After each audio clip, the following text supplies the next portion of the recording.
we have our very own Outride teammate coming up on stage, Lauren Schuck. Lauren joined the Outride team as a research specialist back in December and has quickly become a huge contributor on our team. She graduated from UC Berkeley with a degree in psychology and has worked on various research projects spanning from Alzheimer's and Parkinson's disease to working memory and motor adaptation. And at Outride, Lauren is really excited to be focused on researching the impact of cycling on social, emotional, and cognitive well-being. So today she'll be sharing some updates from what we're learning from all of you across the country in our Riding for Focus programs, and we're so excited to have her on the team. So thank you, Lauren.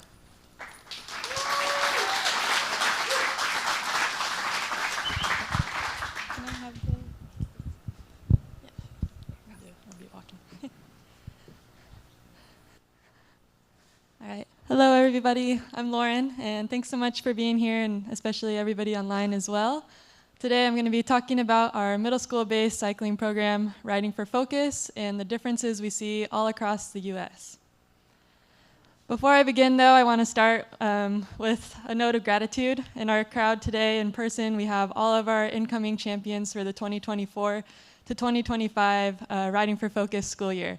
We're super excited to have you here, so big round of applause again for all of you.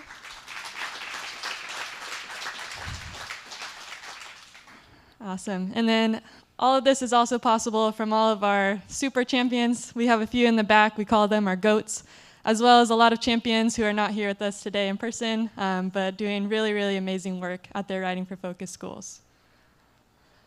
So what is Riding for Focus? So again, we're a middle school-based cycling program, and we have kind of a timeline of how this program works. So all of our champions, some are here getting trained up in Morgan Hill. They'll all do a virtual training to learn how to implement this program at their school and get kids learning how to ride a bike. And so we send them home with a fleet of specialized rock hoppers, helmets, and a curriculum, all based on trying to get the kids riding and teaching them the importance of cycling as a tool for improving their social, emotional, and cognitive health. And before they begin implementing, they'll distribute their before or baseline Riding for Focus survey, which a lot of the data I'm talking about today will be coming from. And this asks questions on student confidence riding a bike, their mental well-being, different lifestyle behaviors like physical activity, do you eat breakfast, how many hours of a night are you sleeping, all this great information that's really helpful for us to prove the impact of cycling on social, emotional, cognitive health. So once they have all those surveys in, they're ready to begin implementing Riding for Focus. We have an amazing curriculum developed by Ben Rollenhagen somewhere in the crowd here. And it's a 12-step curriculum teaching the kids how to be road ready and safe riders. And also the lessons do an amazing job at teaching the kids that social, emotional, cognitive health component. And then once the kids are road ready, they are distributed the After Riding for Focus survey. So again, asking some of the same questions from the Before Riding for Focus survey, but then also we get some amazing program evaluation questions from the students. So what did you like most about Riding for Focus? What do you like about bicycling? Are you more interested? And we're going to dive into those in a little bit. And so as you can see from these photos, it looks it's very different across the entire country. We've got some kids up here riding over in Navajo Nation, on a track, in urban environments, suburbs, and even in the gym for our more northern states where it's really cold in the winter. So I'm excited to talk about the differences we see across the US. So why do we need bikes? And especially, why do we need bikes in schools? Cycling, as we heard from Dr. Lazarus, is an awesome lifelong sport that you can do to remain healthy, age healthily, and also just have a lot more fun in your life. And it's also a really important tool to improve your well-being. And a lot of our research at Outride is focusing on this, as well as a lot of research out there, especially on physical activity in general. Bikes are a great tool for mobility and transportation. And especially in schools, we're increasing access to the sport to kids who don't have bikes at home to ride. So imagine coming to your middle school PE class and getting to hop on a specialized rock hopper, learn how to switch those gears, and go charge in your local community. And also in schools, we're targeting roughly equal gender distribution, so getting a lot more kids on bikes who may not have been exposed. And cycling is super fun. So where are we currently riding with our Outride schools? We have over 350 schools with a lot of new champions coming in, so breaching that 400 mark. And we've granted over $2 million to 212 different cycling organizations, impacting over 50,000 youth annually. And today I'll be looking at data from fall 2021 all the way up to this most current spring 2024 semester. And the champions have heard me these past couple of days. It's my favorite thing to read our students' responses. What do you like most about Riding for Focus? And these are middle schoolers, so they're a bit sassy. And I don't have many of the sassy ones up here, but it's also really impressive to me to see how they're connecting bicycling and its impact on their well-being. And you can see this in the responses. They're super deep, and they're also having fun. So a lot of the top themes we see are the social component, so being able to ride with friends, the calming, focus, improved attention component, the fun, and then also just their love for riding and their newfound love for riding a bike. So we've seen our trends are a little bit dismal. So I'll try to go quick with this part, keep it light. But on the top, we have either global or national statistics. And these are all recommendations from like the CDC and top organizations about what requirements our students should be making. So on the left here, this one's about physical activity. It's recommended that students get at least 60 minutes a day of physical activity. And globally, adolescents, only 20% are making that. So 80% of students are not getting at least 1 hour of exercise a day. How does that look in our Riding for Focus data? We're doing about 10% better, which is awesome, but still a lot of room for improvement. And Riding for Focus is a great program to kind of combat this because we're chipping away at that 60 minutes in that PE period and getting these kids riding and into a sport that they enjoy and hopefully will take outside of the school day. Which brings me to screen time. So the US Surgeon General just issued an advisory about the impact social media has on youth mental health. And we see that 8th to 10th graders spend 3.5 hours a day on screens. And with our Riding for Focus students, it's recommended that you use 3 or less hours a day. And about half of our students are meeting that requirement, which is great, but still half are using 3 or more hours of screen time a day. So what can bikes do? Hopefully your students are not texting while they're riding. We might need to include that in the curriculum in future years. But really bicycling is an awesome sport because you have to focus. You're in tune with your environment, not on the screens, and you can do it until the sun goes down. So Riding for Focus is awesome in that way. And then on the far right, for well-being, 29% of our youth are experiencing poor mental health nationally in the US. And for the Riding for Focus, we, in our surveys, give the WHO, which is a questionnaire about mental well-being. If you score less than 50 on it, then you're scored to have lower mental well-being. So around the same as those global or national standards, 28% of our students are with low mental well-being. And as our research has shown, the bike is a really important tool that these students can be using to boost that well-being, improve those social, emotional, cognitive factors. And just to kind of tie it all together, how are these all related? We see with riding frequency, 1 to 2 times per year to a month, to at least riding 1 time per week, your mental well-being increases. And then, okay, last sad thing for a bit. Youth bicycling rates. People for Bikes, who's in the crowd here, you should go stop by their booth outside in the expo. They have this great study but showing that youth bicycling rates are decreasing year over year. And in our Riding for Focus data, we see that 1 in 5 middle school students either did not know how to ride a bike coming into the class, had low levels of confidence riding, and then 1 in 5 middle school students did not have access to a bike at home to ride. Okay, so locale type. So if you want to get the full definitions to the nitty-gritty, you can go to the National Center for Education Statistics. But basically, from rural town, suburban city, you're increasing in population and urbanicity. So rural, low population, city, higher and more urban. And so I'm going to dive into some of our program evaluation questions that we get from our students. So this is the amount of students saying that they agree they had fun in Writing for Focus. And just a round of applause for our champions who have been leading this program and getting that high of students agreeing it's fun. So, yeah, the students are loving it, and I think the teachers do as well.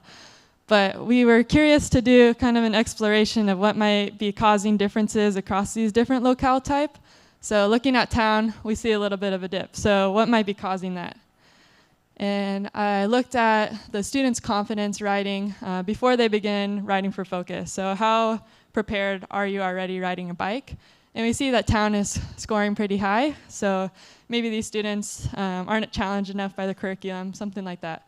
But you can also note the dip in city being a little bit lower with students. So we'll dive into that a little bit later too.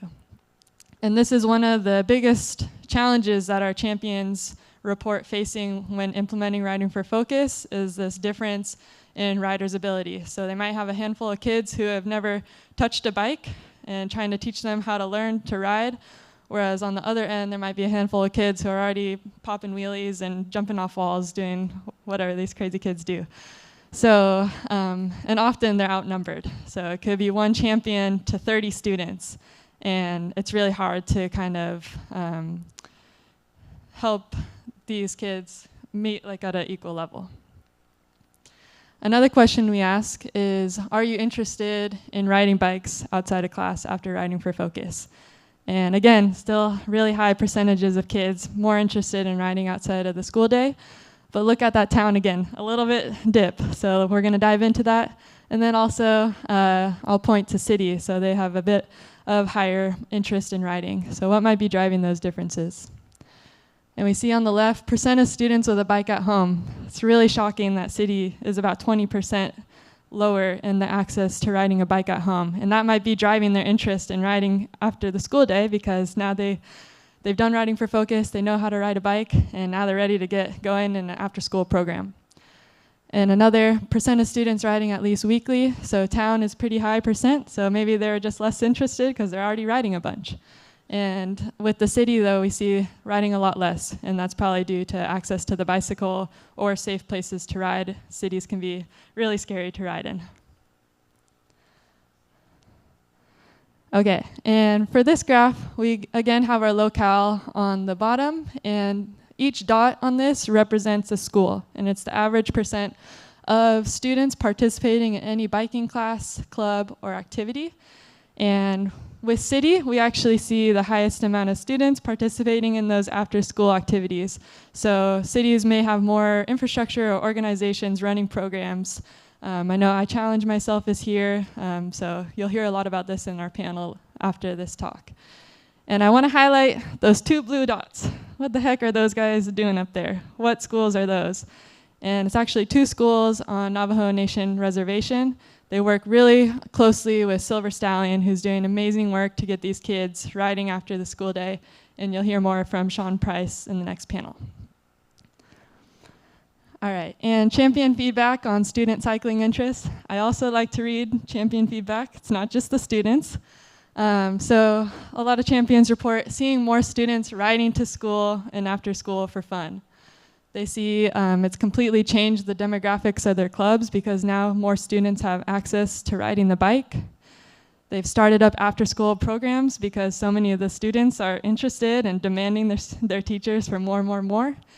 And my favorite, kids are running into PE class asking if they can get on the bikes. So how do we take this and give our kids more opportunities to ride after the school day?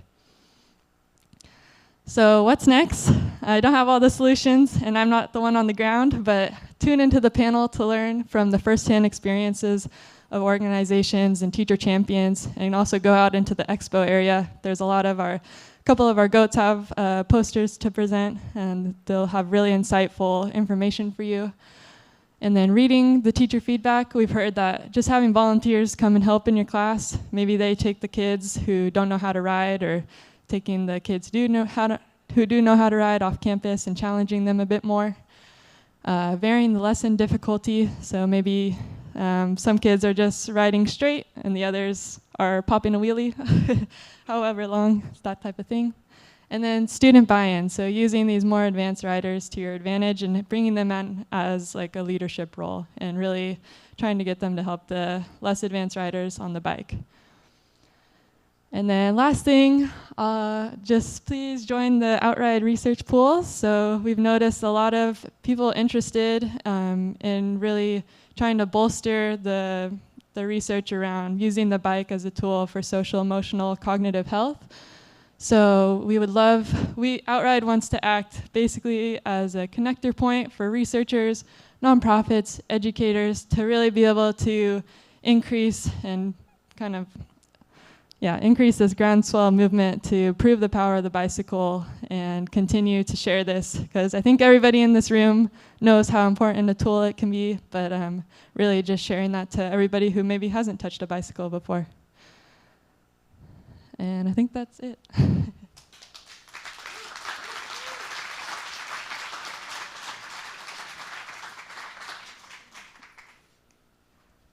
Questions? First, I want everyone to give one more round of applause for Lauren. Awesome job. There you go. We do have a little bit of time for questions. If there's any questions either from the audience or online. There. All right. 3.5 hours of screen time, does that include the time that kids often have to spend on computer doing homework? No. Yeah, no. So I highly recommend reading the advisory. We'll send it out in the resources as well. It lays out, because social media can have its positive benefits of creating community among students and everything, but then, we do see sometimes 2 times more risk of mental disorders like depression and anxiety with excessive screen time or social media use. So. But yeah, the 3.5 hours is typically based on social media, video games, watching Netflix, that type of thing, outside of the school day. We've got a couple coming in from online, so I might bring those up to the front, and then here in person we can find Lauren after as well. So we have a great question here that, how long does the program run? And are there any kind of follow-up measurements to see if children still ride bikes, after completing the program? And if so, is there a way to, start measuring that longitudinal approach? I love that. So first off, as you saw, all these programs are all across the US. Every single one looks different. The curriculum is built as 12 lessons, and I think to be implemented over 3 days and 60 minutes a week. But it really looks different across every school, depending on how much time their PE program has during the school day to be able to implement. So that's one part. And then the longitudinal part, I was actually just talking with the champion about maybe trying to do this. But we don't track our students' data individually, so we can't really follow the students longitudinally yet, but we do have a lot of teacher champions who have had students graduating high school coming back, I think, to middle school and saying the impact of the program that it had on them and what they've been doing racing. I think we had a recent blog post about one of our students that you can check out online at the Outride website. Yeah, great opportunity for the research pool for down the line. Yes. So we got another one here, is that have we ever looked at the positive impact of building student-adult relationships through riding bikes together or adding mountain bike skills or curriculum? I love this, because I come from an aging background. I've been telling some of you today that I kind of made my way to Outride by way of riding with my grandpa on my aunt's specialized bicycle. So I really appreciate the intergenerational activity that it can be, and we would love to facilitate more of those, whether that's like a community organization. We don't personally do that. It's kind of, we let the teachers go back to their communities and implement as they see, and if the parents are interested in getting more involved, then they can take that and run with it. One last question here. So what has been the most effective way in getting schools involved with the program? Is it teacher outreach, school admin, parents, things like that? You might have more insight on that one. I can answer part of that, and that is that I think still the way that people apply to our program, we have an application cycle that starts at the beginning of each year for the subsequent fall, and our biggest is still word of mouth. So it's a teacher implementing it that tells another teacher in their district or tells another teacher at a conference. And so, rather than just social media, that's where we start to see these pockets of schools and regions across the U.S. as they kind of amplify to one another. So we invite you all to share these opportunities, visit our website online, and share it with everyone far and wide. So with that, we'll thank you, Lauren. Awesome. Thank you.